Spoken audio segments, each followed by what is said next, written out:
Lights, camera, action. Do you wonder how films are produced and what really goes on behind the scenes? Well, stand by. Filmmakers Kevin Mumphrey, Victoria V.A. Jones, and Carson Hype Ferguson, local filmmakers talking about the world of film, right here on F It, We Will Fix It in Post podcast.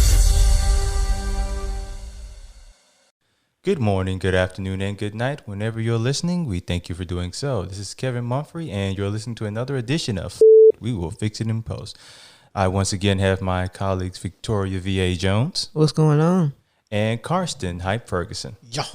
Today we have an actress from the Memphis area. Her name is Katrina Jones. How are you doing today? Hey, I'm good. How are you? I am well. So, what got you interested in the world of acting? Funny story. So I was going to therapy, and I was in a session, and my therapist was like, "So, what's your hobby?" And I told him I didn't have one because I'm a mama and I got a full-time job and don't nobody have time for that. And he was like, "Okay, yeah, that's not going to help us here. You need to find a hobby." And I was like, "Yeah, okay, whatever." So I go back to my next session, and he was like, "So have you found that hobby yet?" I'm like, "Dude, I told you last time, like, I don't have a hobby and I don't have time for one." He was like, "Well, this is a part of your plan. You're going to have to come up with something." And so my kids had done the Netflix series or Netflix movie Uncorked.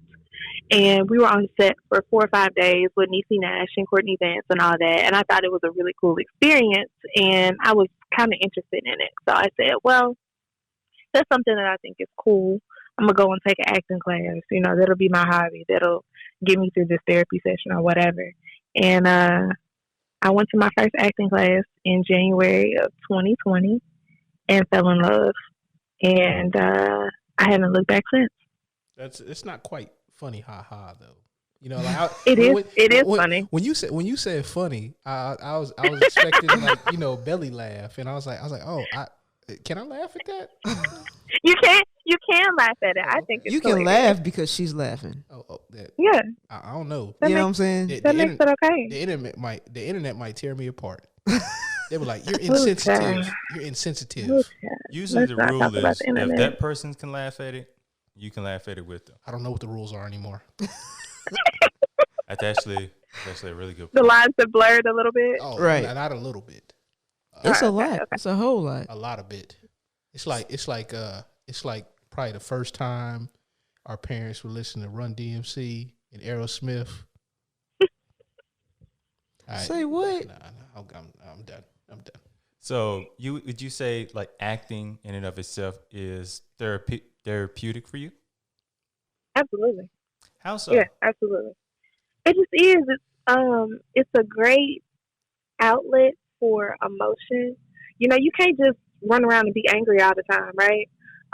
But when you're acting, if the character calls for you to be angry, you get to be angry and nobody's gonna look at you crazy. You can cry when you need to. You can be happy, be sad. You can experience all the emotions in front of a screen, and I don't know, it just feels good. It feels good. So it's more of a release for you? Absolutely.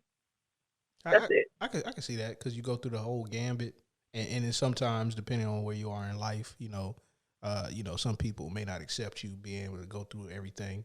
Right. Right. So that means you pick a role. You pick a role of what mood you're in, right? And then you go and you be the other person. Yeah. I'm gonna be Scarface. I'm gonna be Scarface. Every time. Okay, I'm back. Say hello to my little friend. So, no, that Katrina, gets in trouble. You mentioned that your kids were in a movie. How is it being a actress yourself and also being a, what do you call it, like a stage mom or something like that when having kids who are going through the industry as well?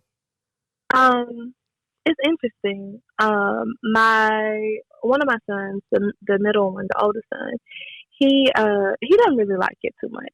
He's done it. He's participated. It was fun when he did it, but it's not something that he's really raring to do. So I don't have to do much with him. My oldest, my daughter, she thinks it's amazing. She is always like, "Mom, okay, let's look at this role. Let's look at this role." She's my reader when I have to do auditions and things like that. So it's cool because they understand how the business works. And when I say mama has to go and do an audition, or mama has to do a self tape, or mama has to go and film something, they're much more understanding because both of us are in it. It's also really hard work because they don't have agents or a manager. I do have a manager, but they don't. And so I'm the momager. I got to do it all. I got to talk to the casting people, and I got to make sure that if it's something that we have to bring our own wardrobes for, I got to make sure they have the right clothes and the right hair and all of that. So it's kind of tough, but it's fun because we're all in it together. I'm even trying to get the baby into some acting stuff at this point. So it's nice. It's fun. I think you need to copyright that word. What? I was like, the momager. I was like, that sounds like a book title. For real, it sounds like a book title. I'm the momager. That's me. So how would you say that, like with your kids acting and you acting, would you say it has like impacted you all's relationship? I'll say that we are closer. Because I know for me, I enjoy seeing my kids doing little different things. I enjoy it, and I think that they feel very supported. It's like you going to your first basketball game and everybody's there to cheer you on, or you're going to your soccer game and everybody's there to cheer you on. That's how I am with them, and they see that they're supported and they know that they're loved, and I think that has really helped build our relationship because 2020 was a hard year for everybody, right, and we were no exception. And so I really think that our relationship has grown tremendously over the course of the last year because of it. So, like you said, you took the acting classes, and when you decided you wanted to do it professionally, like, did you tell your kids first? You tell to other members of family? How was that process? I started going to acting classes, and I didn't tell anybody I was going to acting classes. I would just disappear for a couple hours on a couple days out the week and be like, all right, y'all, I'm good. I'm going to go and work on my hobby, and I'll see you when I get back. So, of course, the first thing that I got cast in, I called my mama. Because, you always want to call your mama and give her good news. And so I called her, and I was like, Mom, I'm doing a music video. Y'all, it was a music video in Nashville, and it paid like $20.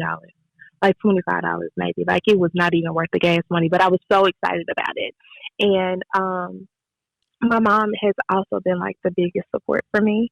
Like she's cheering me on. She's like, look at my little star, So I started telling my mom, and I really didn't tell a whole bunch of people. I didn't broadcast or anything because I was like, I don't know how this is going to go. I don't even know if I'm good at this yet. I just know I like it.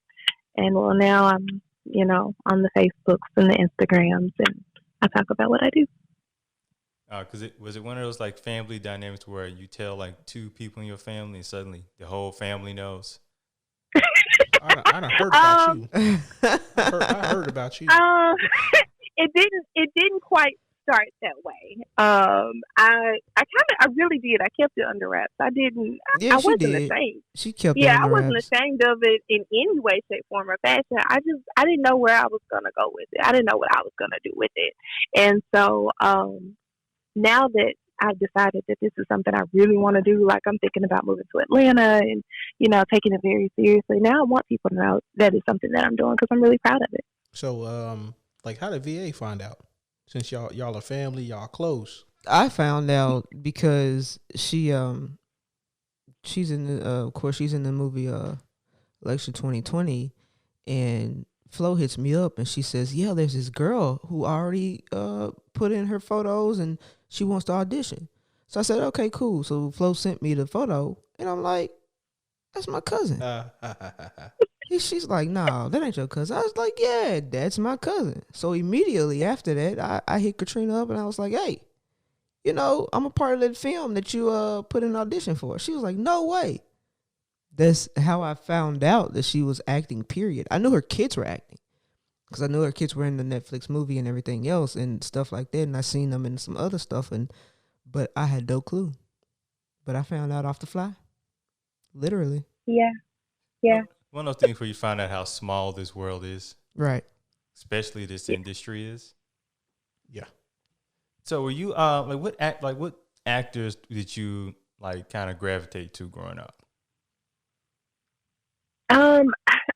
I didn't really gravitate towards any actors growing up. Like, I would see people on TV like, oh, okay, that's cool, whatever. Like, never in a million years would I have imagined, like, even having the opportunity to do anything like this. And so I didn't really have a whole bunch of acting role models per se growing up. Did you have a But favorite? as I've no, You didn't have a favorite? I didn't even because I didn't even really watch like a lot of television or film or anything. Like I didn't. It was I was music, really though, focused. right?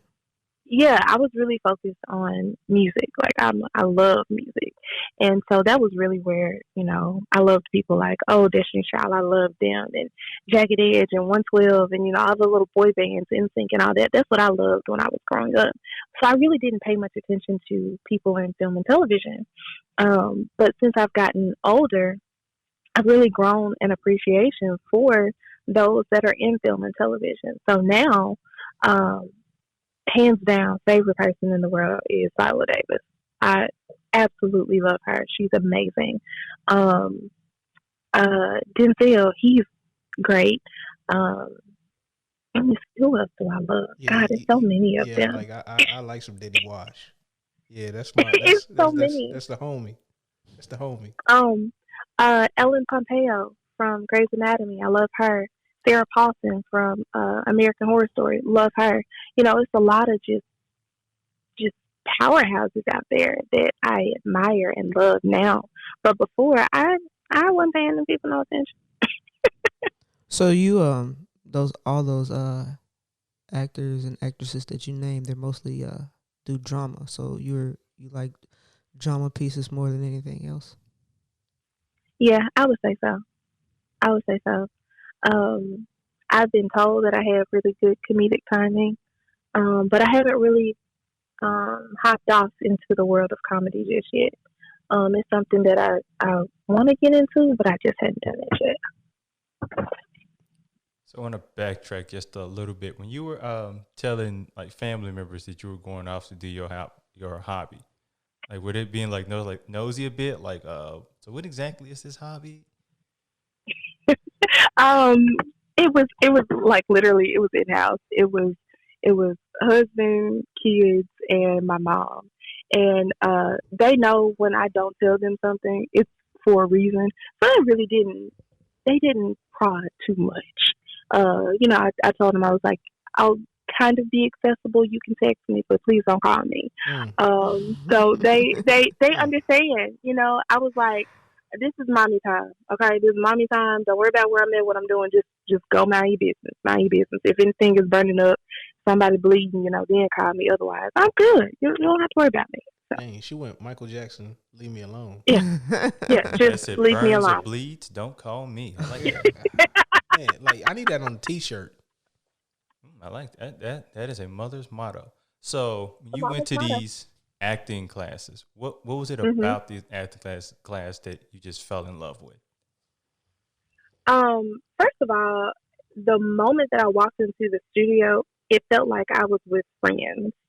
There was no judgment. It was like the epitome of a judgment-free zone. I went in and they threw me one of the craziest scenes. And of course, I'd never done any scene work before in my life. And they were like, here you go, you're going to co-read this. And I'm like, I don't even know what that means, but okay. So they set me up with my scene partner, and it was someone that was sort of a vet at the studio, and they were really good. So they gave me something to work with. And, after we were done, they were like, Katrina just completed her first class here at the studio. Everybody give her a round of applause. So it was super supportive and stuff like that. But it was just a fun space to just be, say what you want to, do what you want to, and no one was judging. And that right there made me feel like, okay, this is fun. I like this. But even in that time, it was just fun. It wasn't like, okay, I'm gonna go do this for real. It was fun. And a few classes in, and I realized the opportunities that were available, and I felt like I was pretty good at it. And everybody was like, you're good at this. You're good at this. I'm like, okay, well, let me try and just, audition for something. See what happens with this. And, the first role that I got, just being on the set again was so fun for me. I loved it. I was like, I think I can go and spend 12 hours on anybody's set at any given time and get paid for it. I'm okay with it. Don't say I'm okay anybody's. with it. Don't say anybody's. Okay, you're right. You're right. We want to set. You're right. We want to make sure the standard is set at a certain bar, and obviously this bar is set very high. We want to keep it. Yeah, you're right. You're right. Yeah. Because I've gotten some crazy things. I've gotten some crazy things, and I'm like, I'm not doing that. That's not for me. So you say you have an agent or a manager? I do. I have a manager. She's based out of LA. So ironically, I met her on Clubhouse. Oh wow! I don't know if y'all. Oh, I don't know if y'all do much with that, but I'm pretty deep in there. Yeah, y'all can keep that. So, actually, I think this is something I actually want to expand on, because you're in Memphis and you have a manager in LA. So, kind of talk about how that process came about. Well, I was listening in a room in Clubhouse, and for those that may not be familiar with it, there are lots of rooms that you can go into virtual. They're almost like podcasts. I think of them like podcasts, but they're live. But you can go into these rooms and different experts talk about different topics and things like that. And I follow a lot of people that are in the theater and acting world. So I tend to end up in rooms with managers and agents and other actors and actresses and things like that. And people were just kind of going around and introducing themselves, talking about what they did, how they did it, and if you wanted to work with them, you could email them your information. And so this one lady, her name is Amelia. Amelia was in there, and she was just talking about her history. She also had children that were in the industry, and she just made all kinds of connections. And she was just kind of telling people about them, and if there were people that wanted to work with her, that they could email, and if she was interested, she would email them back. And so I sent her an email. This was probably right around the time that we were filming Election 2020, and that was at Christmas. And I didn't hear back from her till 2, 3, maybe 4 weeks later. And I just figured, she didn't like my resume, she didn't like my pictures, whatever. And she said, when she said that, she got several emails, like maybe 100 emails from people. So it was a lot to weed through. And my photo stood out to her. My resume stood out to her. And so she gave me a call and just wanted to get to know me. So we had a good discussion. She told me a little bit about her connections and who she's worked with and the projects that she's been a part of. And she asked me what I saw for myself. Did I want to do film? Did I want to do television, commercials? What did I want to do? And we talked about that. And we decided that each of us were a good fit for the other person. Because, she's technically a part of my team just as much as I'm a part of her team. She wanted somebody that was going to work hard. And, just because you have a manager, just because you have an agent, that doesn't mean you stop hustling yourself. And so she wanted to make sure that I wasn't afraid of the hustle and I wasn't afraid of the grind, which I'm not. And so we talked over it, and she told me she would contact me in a couple of days and let me know after she had spoken with her team about whether they wanted to represent me. And they agreed to represent me. So I picked up my management at the end of January, and she's already got me a couple of gigs. So, yeah. That's what's up. Congratulations. Yeah, thank you. Now, that, something you said I wanted to expound on a bit, because I don't think a lot, especially beginning actors, when they get an agent, they tend to think that the agent's going to do all the work for them or get not all at all. the roles. No, not at all. So do you still look out for like certain auditions or things of that nature? Every day. There are casting websites, that I'm a part of, and I am never not looking. I do have a full-time job. I'll say that. I work 40 hours a week. On my lunch break, I'm doing acting stuff. I'm looking to, find work. I'm submitting my profile, my packet to people saying, hey, I'm interested in working on this project. If you're interested, let me have an audition. I get home in the evening time. It's bath time, bedtime, it's dinner time, we eat, and then I go in my room and I do a self tape to send out for an audition, or I'm working on a script for something that I've been casting. Like the hustle doesn't stop just because you have an agent. Like they just help you, but the hustle never stops. Now, how do you? Because you mentioned you work 40 hours and pursuing an acting career. So how do you? And you have a family life. So how do you manage all of that? It's hard in the mud. Um, just keeping it real, it's hard, but you know, I want this. I want to be a successful actress.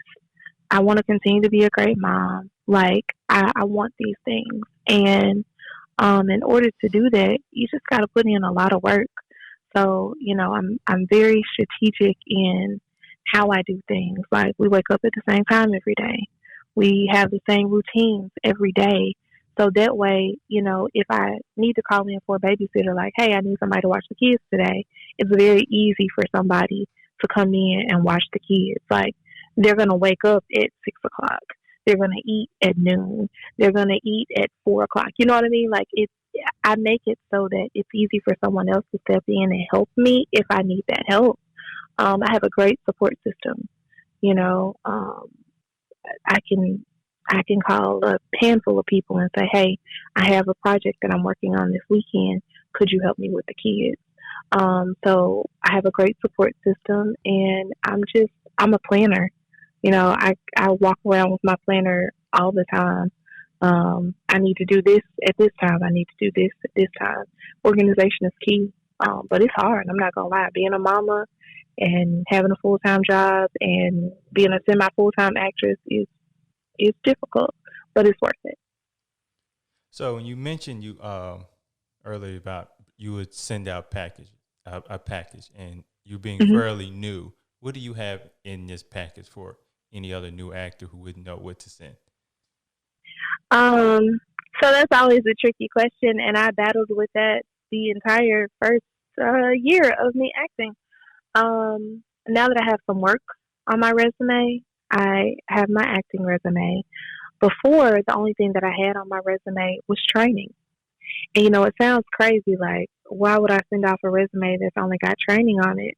But all of the greatest actors and actresses train consistently. They never stop training. And if you are trying to be cast in someone's project, you may not have been cast in anything yet, but they see that you've been training consistently. They appreciate that. They understand, like, they understand that this is something you want. Right. So, if you have a resume and that's all you got on it is training, that's fine. That's fine. Make sure you put your special skills on there. What can you do that somebody else may not be able to do? Can you ride a hoverboard? Can you ride a unicycle? Can you use a handgun? Those are special skills that not everybody has. Put that on your resume. And then another thing that I send off is a headshot. For new actors and actresses, it's very important to have a headshot. And we're not talking something that you took on your cell phone as a selfie. You want something that, gives the essence of who you are and shows your personality. People cast you from your picture. They want to know what you look like, even when they don't know what you sound like. A step above that is having a reel. Your reel is video footage of work that you've done. As a beginning actor or actress, you don't have that because you don't have no work, right? So it takes a while to get a reel. Like I'm really just developing my reel now, because now I have a body of work that I can piece together and show people what I can do. So yeah, that's what I send off is a reel, my photo, and my resume. So when you finally get a project and you're looking over the script, how do you go through that process of remembering your lines? It depends. Most of the time, I have to build my character first. I have to really develop who my character is so I can get a sense of what this person would say and how they would say it. I start by reading the script one time all the way through. I just go and read the script like I'm talking to you guys, right? And then when I go back, and read it a second time, I kind of like dive into the little nuances and the inflections that this character would have. It's often very helpful to have someone read the script with you and be the other character, because it's really hard to like memorize a script that you are supposed to be in conversation with someone with, and you in conversation with yourself. So, I mean, just for real. But there are different websites that you can go to.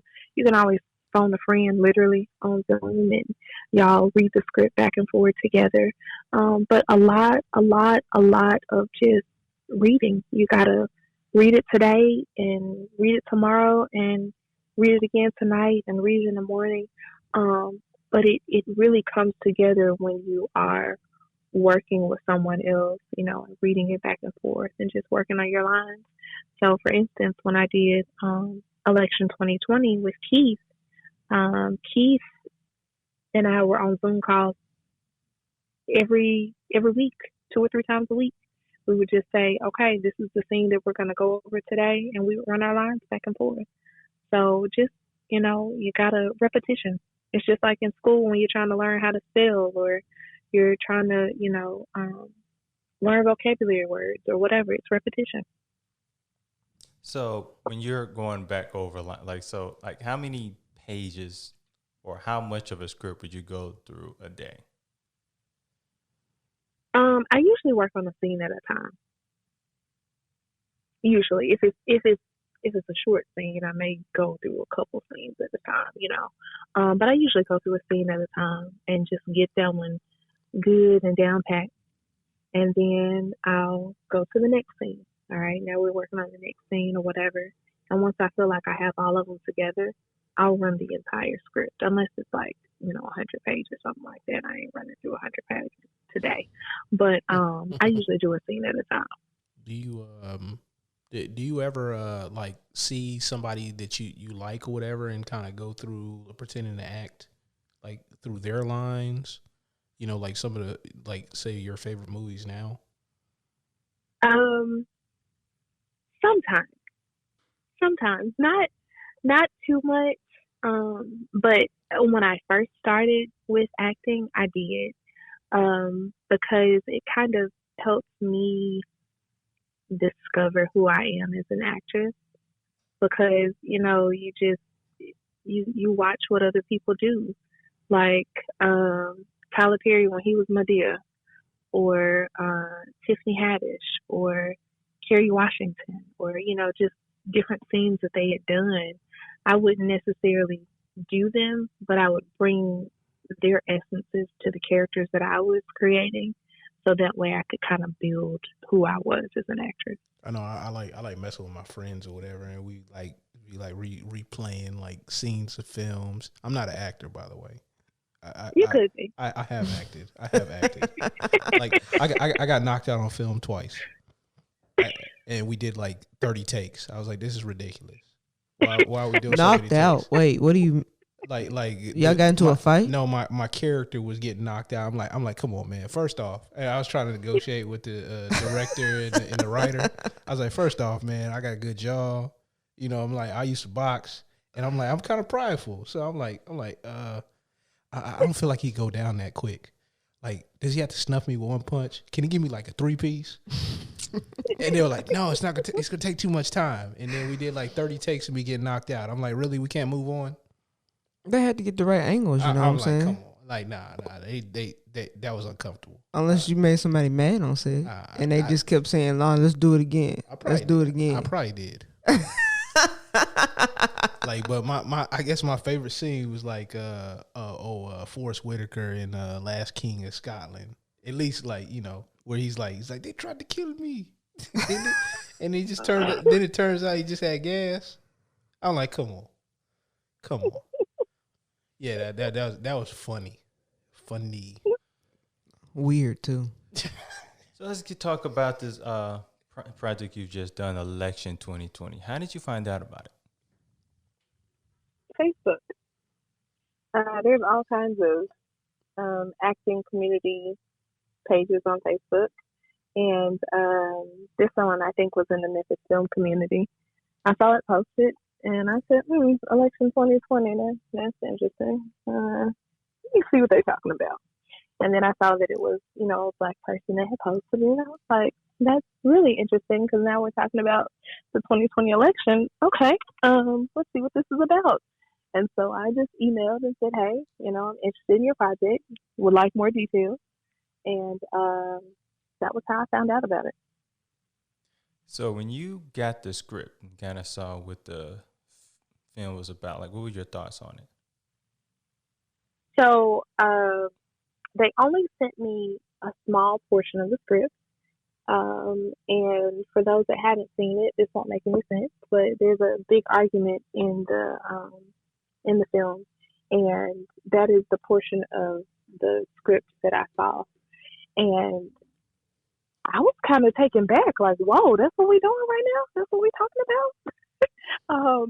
And I was intrigued. I thought it was cool. Like, it's just not, the conversation that we were having is not something that I would expect to have with anybody. And I liked it. I was super intrigued. So I was like, oh, yeah, I think I really want to audition for this. And I did. So you mentioned that this wasn't a conversation you would normally have. So how do you kind of get yourself in that frame of mind to kind of make it believable? For me, I kind of use, in some ways, sense memory, things that I've experienced before, conversations that I have had, not about that topic necessarily, but just, intense conversations with people that I've had. And then I draw off of those emotions or those feelings and apply those to the character that I'm portraying. And then just kind of be that angry person. If I'm upset about something in the film, then I need to channel some feelings from when I was upset. If I'm happy about something, I need to channel those kind of feelings. And so I just, do a little bit of recall, pull those emotions in and apply it to the character. So I'm kind of glad you brought that up. So how would you say why is it so important for you to be able to kind of use moments within your life, within your past to create characters? It makes it real. So I was so naive, like so naive. But when you see people on TV crying and stuff, I was like, those some eye drops or something. Them people ain't crying for real. And boy, was I wrong. I was wrong. When you act, you're not, it sounds crazy, but you're not acting. You are being. You're being that character. Like, if I'm an angry black woman as my character, then you best believe I feel like I'm an angry black woman when I am this character. If I am sad because something has happened to my child or a friend or whatever in this film, that's the feeling that I feel. That's the emotion that I feel. And that's why, as actors and actresses, you have to be very careful about not diving too deep off into who your character is, because you're really pulling in those feelings and those emotions. It's not acting. You really feel all of that stuff. Those are the best actors, the ones that can feel the emotion that they're portraying, because it's not an act. You're really feeling it. So I'm sure you've heard of this form of acting called method acting. Mm-hmm. Is that something you kind of are like trying to do or like looked into? A little bit. You have to be careful with it. You can't get in it too much. Here's an example of one that I know of for certain. Back when they were filming Hustle and Flow, they filmed it here in Memphis, and Terrence Howard was here, and Anthony Anderson, and all the people, and they were actually staying at the Marriott Hotel downtown, and that happened to be the same weekend that my family reunion was being hosted in Memphis, and we were at the same hotel. So I was about 14 or 15 around that time, and we found out that Terrence Howard was in the building, and oh my God, we were so excited. We thought it was the coolest thing ever. And we had been running around the hotel just trying to find him. God, if we could just see Terrence Howard, it'd be so cool. Well, my mom, she was a smoker, and she happened to be outside standing in front of the hotel with one of my cousins, and this guy walks up to them and says, "Hey, ladies, you mind if I bum a cigarette off of y'all?" And they were like, "Sure, whatever." So they pull out a cigarette and hand it to him. And my mama goes, "Hey, I know you." And he looked like, oh God, my cover was blown. She said, you that little Jameson boy that grew up down the street from me. Boy, what you doing all the way down here?" And he said, "Well, ma'am, I'm just down here, fixing these lights, She said he looked homeless. He looked like he didn't have a home or anything like that. And it turned out to be Terrence Howard. And so he was really in his character, and he had to draw all of those emotions. And if you Terrence Howard and Hustle and Flow, you gonna be bumming a cigarette from somebody because you ain't got now. So I think it's a really cool method. It's just not something that I've hopped off into too much because I know you have to be careful. People go crazy if they're in method acting for too long because you can be enveloped in that character and you're not even yourself anymore. So we're going back to election 2020. Tell us about your time on set. How was it for you? Fun. Victoria was there. I was gonna say it was long. We had long days. We started I started at 8. Victoria, what time did you get there? Before you. Yeah, I know that. I got there before you. And you left after me. And I know. Of course. Both days. Yeah, those days. I would get there about 8 and leave about 11. We left about 11 the first night, maybe 12. And then that second night, it was well into the wee hours of the morning. But my time there was great. Working with Flo as a director is amazing. My castmates were great. Crew was great. It was a really overall good time. So, like, as far as communication and everything, just an easy flow? Oh, yeah. And then Flo was also so receptive to ideas and suggestions. Like, there were a couple scenes that we were filming and we were like, okay, well, something's missing. What is it that's missing? And we would come up with little things, little ideas, and we would roll with those. She was like, yeah, come on, let's try it. Our motto the whole time we were on set was we would film a scene and there was nothing wrong with the scene, but she would want to do it again so we could get a different angle or whatever. And her motto was, why do we do this? It's because we love making movies.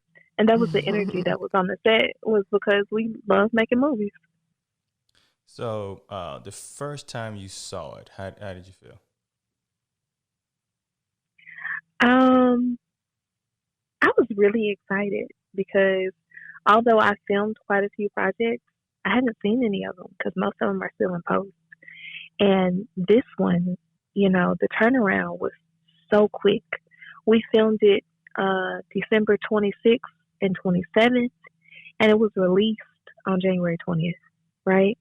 So it was a quick turnaround, but it was the first time I had actually seen myself on film. And I was just like, I was kind of giddy, like, oh my God, that's me, oh my God. So I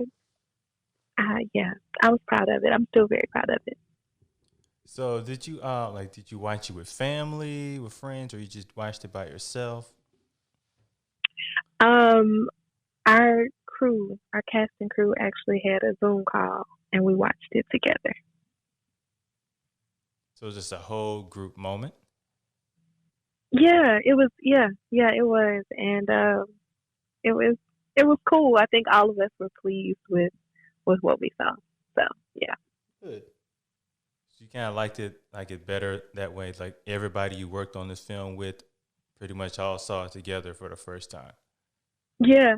And you could tell that we were all just like super excited and super proud of it. And I think the project turned out really well, really really well. So, question I have for you is, what is your ultimate goal within the acting world? Ultimate goal. I want to walk down the street and people not recognize me, but I Oh, do. definitely ain't gonna happen if you want to get away. but truthfully, I think I would like to be a series regular on somebody's show. For a long time it was Grey's Anatomy because that's my jam. But I don't know how long Grey's Anatomy is gonna be around. Hey, if you keep So going, Probably longer they than might, Simpsons at this point. you might have achieved that goal because they probably got yeah, maybe 2 more seasons in them, and you could yeah. probably be somebody who I'm walk a trying to patient slide, patient who slide walk in it. in, get shot or die on the table, or you know what I'm saying. Develop a I'm new trying to slide disease. in on I'm trying to slide in on Grey's Anatomy. I would love to be probably in any of Shonda Rhimes' productions, any of her things. Um, I actually would like to work with Tyler Perry. I know a lot of people are like, ooh, Tyler Perry, but I would actually like to work with Tyler Perry. He inspires me a lot, so I would love to be on one of his sets. But just being a series regular, just be on somebody's show, just chilling, be a character that everybody knows and loves and appreciates. I'm cool with that. I don't have to be the Denzel. I don't have to be the Viola. Just put me on somebody's TV show and I'm good. You can be the next Dr. Bailey then. Oh, I was gonna say, I would be Miranda Bailey. Yes, ma'am. I was gonna say she could be the person in the background, like not drinking the water, eating the. was that petty? No, my bad. My bad. I don't want to be that person. I don't want to be that person. I'm gonna leave that one alone. So, for someone who's not in Memphis, could you kind of describe to them what is the Memphis acting scene like there? It's unique. It's kind of cool. It's you run into a lot of the same people, which I'm still learning them, but you run into a lot of the same people. Like, I've worked on projects where you don't really know all the cast members, and then you walk in and it's like, oh my God, hey girl, how you doing? Whatever. It's I feel like everybody works together really well. I really do. Like, I haven't run into anybody that was snooty or over the top or anything like that. It just seems like everybody works together and we all want to see each other succeed. It's Memphis. Everybody in Memphis is close knit anyway, and that's how it feels in the acting community. It feels like a really big close knit family of people that want to see each other succeed and work hard together so we can go to the top together. That's what I'm talking about. I like the sound of that. Well, we're round about at the end, so I just wanted to ask you this final question. What is it about acting that you love? I love that I get to be somebody else. I love it. I get to literally go and be somebody else. And not get in trouble for it. All right. Not get in trouble, not get judged. That's it. You know who I want to be? DMX. Who? I would want to play DMX. If I could play any person, I'd play DMX. Are you tall enough to play DMX? You said DMX. DMX is actually kind of short. Is he? Like, he about my height. Yeah. Hey, that's why you had to rob all them people. In this episode. So I'm sorry. I watched the documentary. Thank you, Katrina, for taking the time out. Thank to speak you to us so today. much, We Katrina. appreciate you. You're welcome. Thank you for having me. We're going to end this before we say something else illegal. I wasn't robbing nobody. I'll tell you that right We're just now. going to end it because I feel like you're treading that illegal line, and I don't know any lawyers, so thank Or you. none that's gonna do no pro bono work. So Not for anybody who wants to be DMX. So thank you all for listening today. This is F It. We will fix it in post, and that, my friends, is a wrap. Yeah.